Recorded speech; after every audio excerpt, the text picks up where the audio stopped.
So now we'll begin the lecture on Let's Get Real, using photography to document uh, daily lives, much like the idea of photojournalism.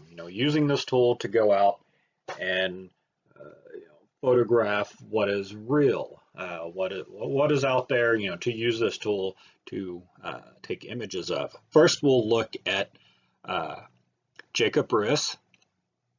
Uh, So the idea of the term muckraking, some of you might have heard of it. It's basically going, digging up, uh, typically digging something up on an opponent. Uh, so Theodore Roosevelt, says here, Teddy says of Jake, the best American I ever knew, and coined the term muckraking for his fierce advocacy journalism. So what Riss basically did, he went out and started to use photography to sway people's minds. And so he created this book, How the Other Half Lives. And it's basically, he was going around New York photographing the livelihood of the people that live in the slums. So, here we have the bandit roosts where, gang members would hang out, uh, you know, for whatever they were going to go do that day. Um, Essentially, his book he wanted to bring to light to the middle and the upper class on, how the other half lives, how essentially the slums and the poor sections of New York City. Uh, Much like if you remember the picture from the steerage, like I was talking about it. So, kind of the same thing where, in this case, Riz is not sugarcoating anything in his book, so that he's wanting to portray and show you this real side of life that we want to kind of pretend maybe it doesn't exist or something. So basically he went in with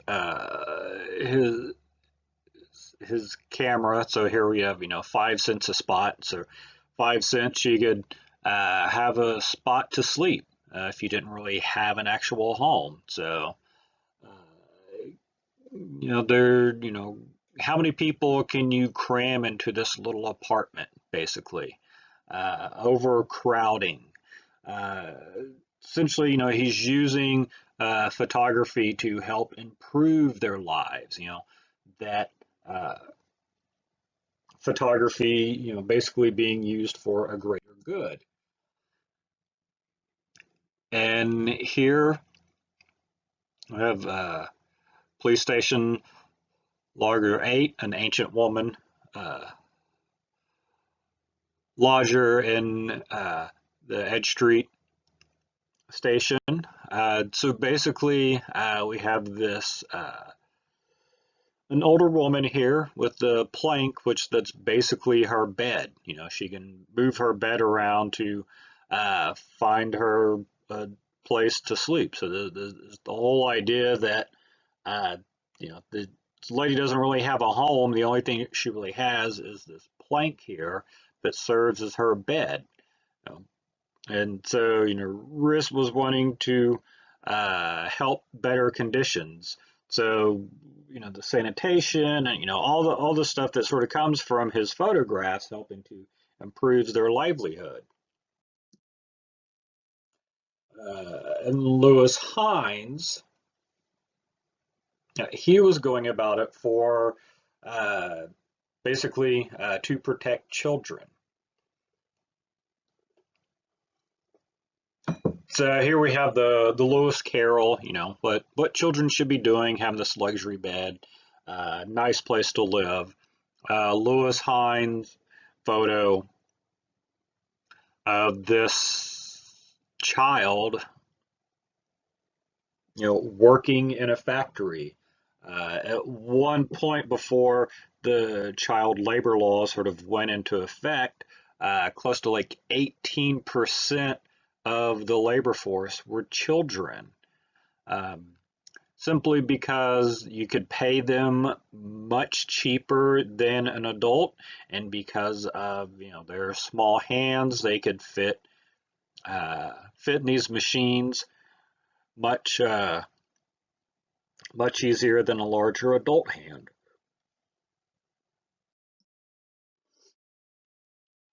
So one of the images he took, tenant children, child handicap in every way. Some of the things uh, looking at this, children were expendable. We'll always have children. So, here we have this poor kid, no money, uh, could be missing, looks like, is missing possibly some of his fingers or something because of where he works. He's disfigured. Uh, so this is what Hein was wanting to change, what he was going after. He actually quit his job as a school teacher and took up photography, documenting the various, you know, child factory workers.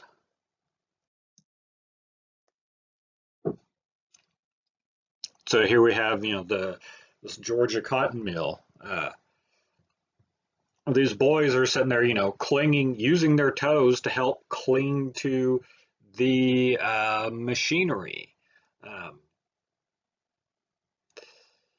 just the whole idea that here you have these little children, working on these machines. Like I said, they were able to uh, reach in and fix things and do things that an adult couldn't do because of the size of their hands. Uh, Whether or not they would stop the machine for the child to fix it, that's a whole nother story. Uh, so you kind of get the idea of what Hein was trying to do with these photos. Shed light on this problem.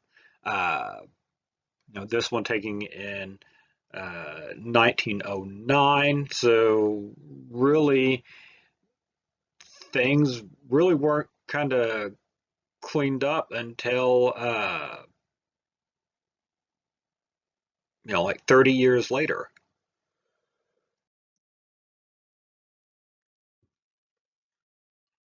So part of one of the posters he did, making human junk. Uh, promising wages, all of this ways to, lure, hey, your whole family can work in this factory. Uh, Mom and dad, they'll be there too. You can also uh, help feed the family. You can be a productive member of the family. Uh, but really, what does it do? It takes them out of school. They have no education. They really have nothing other than how to work this factory job. And at the same time, they thought of, children are kind of expendable. If something happened to them, no big deal. We don't have to put much into training. So if this kid dies on the job, it's, all sort of part of it. So this idea of, making human junk, the why child labor laws began to change.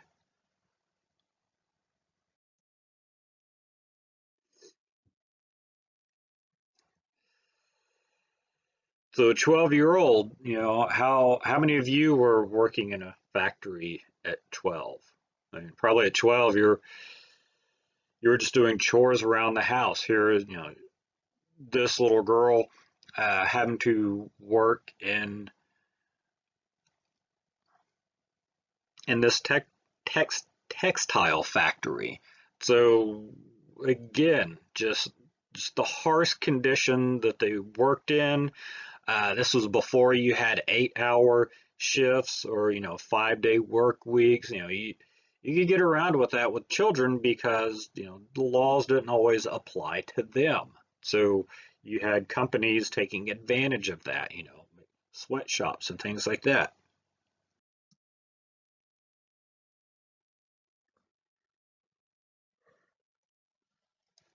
While he was doing all of this, some of his other photographs, the mechanic at Sting Pump and Electric Powerhouse, that one actually kind of got him in a little bit of trouble. While we want to believe that photographs are true and that documenting these real events, well, it's about, the truth of photography, the truth in journalism, all of that. Well, unfortunately, this was a staged photograph, so that they got a model to come and pose for this picture. Essentially is for workers' rights and to help better working conditions and those sort of ideas that Hein was trying to help people with. At the same time, you get into propaganda and fabricating photographs and creating these fictitious situations. So turning to Europe, Eugene Atget and his street photography, where he is, sort of documenting the streets and architecture of Paris. Shortly before all of this, Paris went through what's referred to as Haussmanization. Essentially, the slums, lower class areas of the medieval areas of Paris were all torn down to create this modern city. As I talked about before, Paris was sort of uh, the art capital of the world. Part of that, Paris wanting to showcase itself, showing how it's the ideal modern city. So, they destroy part of the city to create this whole new area. And so Agate is trying to, document and show what Haussmanization has done, what can it affect, what, some areas still around, uh, but they're few and far between because these other areas have been lost.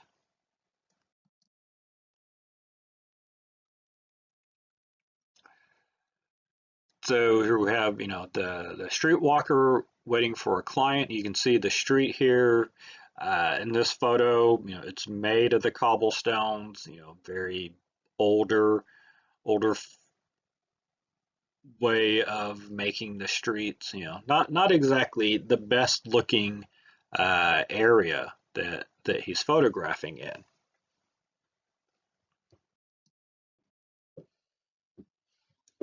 And the bar and the cabaret. So at the same time, there's kind of this weird vibe to his photos. There's something kind of gloomy, distance, the sort of disconnect, the eerie quietness. And after his death, Bernice Abbott was came into possession of his collection of negatives and plates and his work, and she's the one who sort of saved and reintroduced Atget's work to the rest of the world, mainly introducing it into America.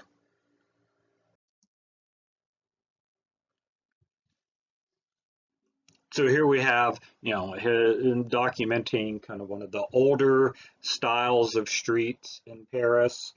You can still see these cobblestones, um, but it's just narrow, windy type of street. Very, very, uh, very much how the older sections of the towns of Paris would be before, the grand new grandeur of the Haussmanization that took place. So, here's sort of showing kind of the idea of the housemaization, much wider, broader streets, kind of newer buildings, although at this point the buildings aren't as new, but it's more of this idea of this new modern city. Uh, but at the same time, you have all this modernness, the way he's photographing it, these buildings and these streets, it's kind of the eerie quietness of it.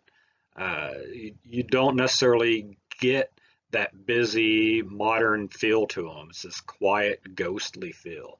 So it could be, part of it could just be the town that's being destroyed, the areas that's being destroyed. Trying to help them survive. These areas are speaking from the dead through his photographs.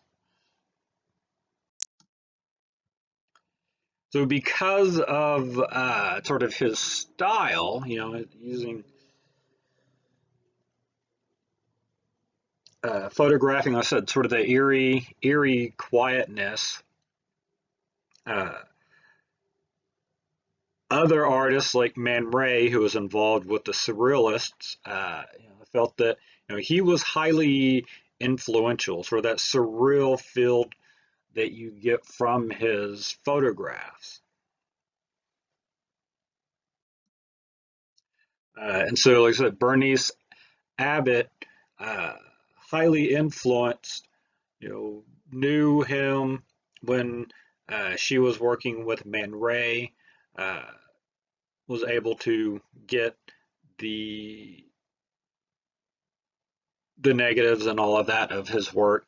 She kept them, helped to restore, make prints, much like when we talked about Belloc and Lee Freelander, doing the same thing with his work. So, you know, Bernice Abbott, same time, kind of, also influenced by his work. So, she helped to publish a book of his work as well. Now, turning to Dorothea Lange,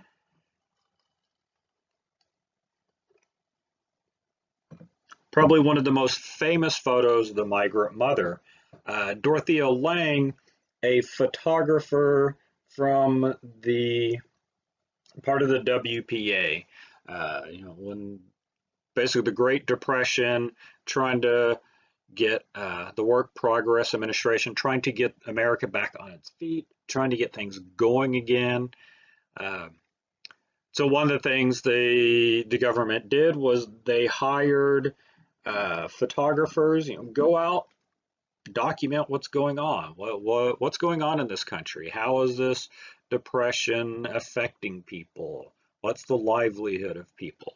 So Dorothea Lange was basically hired, and she went around, photographing, meeting people, photographing them. And so the migrant mother, probably the most iconic image from uh, this time period, of the Great Depression. Um, Essentially, Dorothea Lange finally convinced this mother to let her, photograph her as she went from like farm to farm, trying to make ends meet, trying to get money. Um, the way it's sort of portrayed is that here's this single mom with these children. She has no money, she has nothing. Uh, where the couldn't be anything further from the truth. So that Florence Thompson's and her daughters, the husband was off working at a different job. He wasn't a deadbeat and gone. He just had a job somewhere else. So I mean, they had a father. She wasn't a single mother. She did not want this attention that came about from the photograph. That's why she said, okay, you can photograph me, but I don't want my children's photo to be seen. So that a little bit later, when Florence was like at a cafe, next thing you know, it's like people are paying for her meals and all this other stuff. It's like, oh, you're the lady from the photograph, and she didn't want any of this attention. She did not want uh, any type of idea of being famous for uh, being poor. Like I said, is sure she was worked at a farm and stuff like that. She didn't have exactly a cush easy job, but I mean she was happy. Think the she didn't have a miserable life. Uh, but that's the way she was portrayed in Dorothea Lange in the Life magazine as this poor woman. So it brought a lot of unwanted fame and notoriety to her.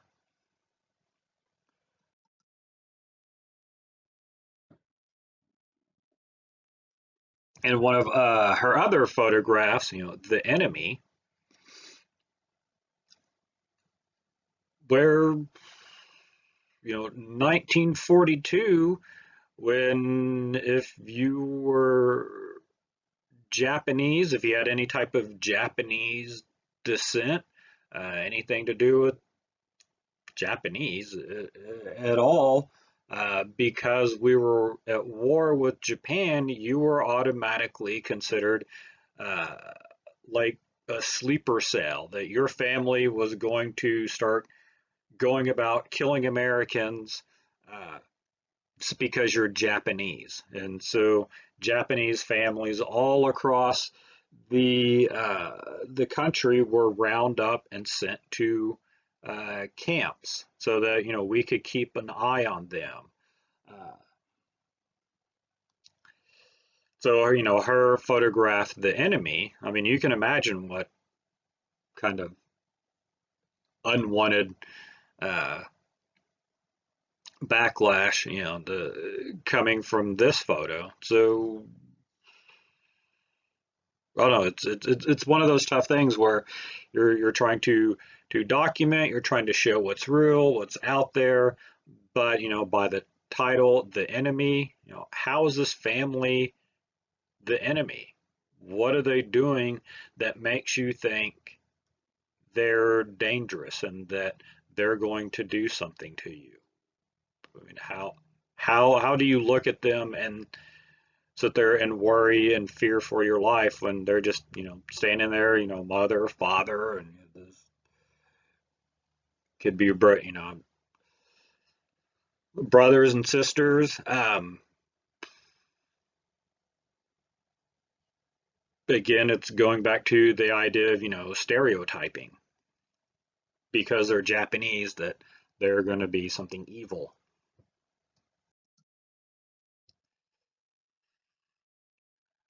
And so Walker Evans, another photographer who, along the same lines, he was asked to go out and photograph. Originally, it was he was working for Fortune magazine to go out photograph uh, people that were being affected by the depression as well as the Dust Bowl. There was a huge crop failure. Farms all over the country were dust. They were not producing the crops like they needed to. So Walker Evans, uh, going around mainly the South, Mississippi and Alabama, kind of doing the same thing Dorothea Lange was doing. So in his book, Now Let Us Praise Famous Men, where James Agee basically did all the writing for it, Walker Evans did all of the photographing, the photography. So they're, working together to create this narrative, both as it says, the source for, journalistic and literary innovation, so that they're using images, using the photographs and the stories to sort of work hand in hand. And basically it's just sort of it gets to be sort of eye-opening how these people in our country are living, how they live. Uh, so here's the, Bud Fields and his family at home. They're he's following around these sharecroppers. People are going from farm to farm, working the farms, but there's no farms to work on because of the massive crop failure.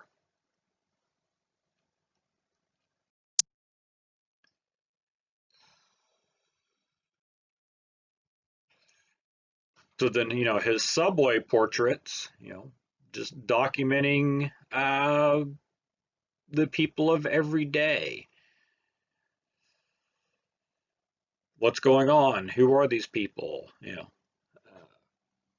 Where are they going? How are they dressed? How do they look? How do they appear to everyone else? Diane Arbus, uh, her book Freaks, which I mean, today it's kind of hard to say that in a way.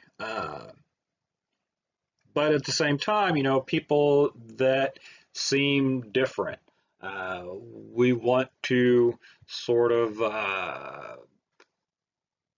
alienate or make these differences from these people and us. So, unfortunately, they're freaks. This person's different to me. They're a freak. What a freak of nature they are. Um, so Diane Arbus, photographing not necessarily, or just, photographing people, just going and photographing people. And at the same time, like the Belloc, these humanizing, they're just people. End of the day, we're all humans. They're humans just like we are. It's like the child with the toy hand grenade, that's always kind of this sort of interesting idea. Is it promoting violence, or is he just playing a game like everyone else? And sort of the story goes that Arbus kept sort of harassing this little boy to take his picture.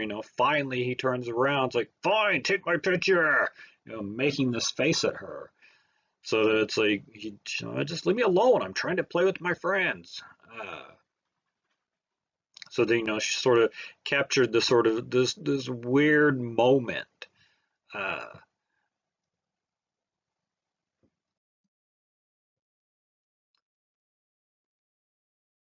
and also, her the Russian midget friends in a living room in New York. So I mean, again, it's like, okay, they're Russians. 1963.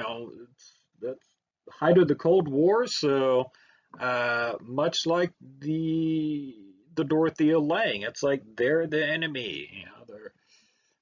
They're Russians. At the same time, they're weird because they're not the same as me. Uh, so again, she's trying to make you see them uh, as human, humanizing. That's all she's really doing. It's like she's humanizing. She's showing that there's sort of no difference between us. Like the case beer, where the image of uh, the Native Americans, showing you for who you are, not trying to portray them as these sort of savage, crazy people that we want to stereotype and make Native Americans to be. It's so far from the truth. So same thing here. Just people hanging out in their house. That's who they are. What makes them different.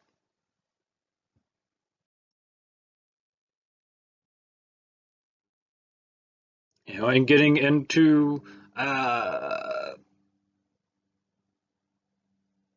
you know, homosexuality, gender issues, gender identity. Uh, so, a young man with curlers at home. So that,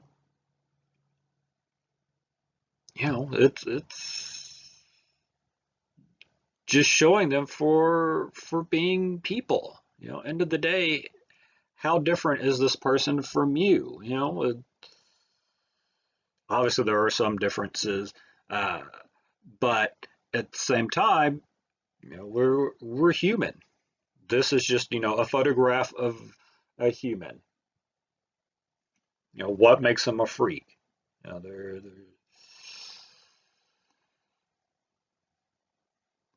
which should be kind of hard to answer when you stop and really start thinking about it. It's like the hermaphrodite with the dog. How does a hermaphrodite live? Hermaphrodite having both female and male reproductive organs. So how do they live? Which body do they decide to go with? Which way do they want to be known? What do they want to be seen? Um,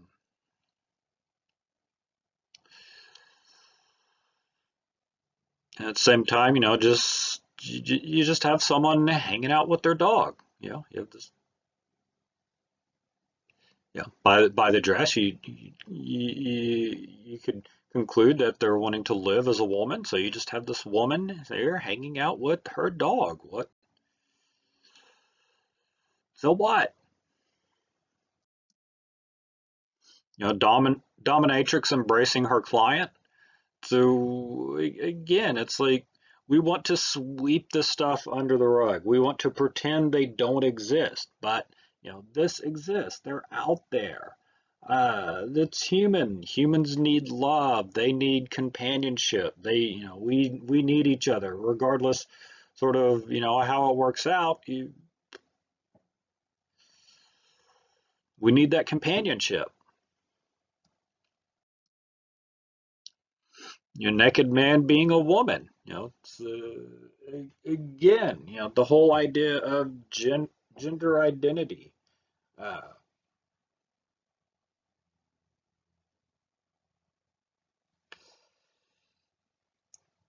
so again, we just have a person, posing for this photograph, wanting to show the world who they are.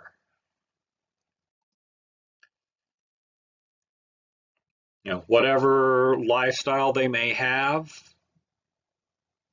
whatever they want to do in their private time, let them do it.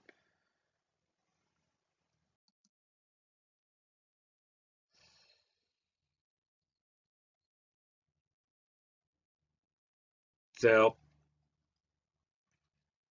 and the last one where children are making their own Halloween costumes. So oftentimes it's like, oh, the people that have to make their own costumes, they're just, they're poor. They have nothing. They can't afford Halloween. Uh, I mean, it's, how can you really say they don't deserve it because they uh, can't can't afford to go buy a Halloween costume? Same time in the 70s, pretty limited on costumes. So now these days it's like, oh, you made your own costume. Wow, great, cool. You're real creative. Back then, oh, you probably should not be seen by the public. Go away. Uh, kind of interesting how all of that changes. Where some other countries in the world where still today making your own costume is that's carrying on tradition. It's carrying on some type of history, some type of lineage of uh, your ancestors. So it's kind of a weird sort of thing. So that is it for Let's Get Real. Next we'll should be focusing on the midterm. Again, you can find uh, the handouts and study guides in along here with the links to the lectures, as well as under the files under Canvas.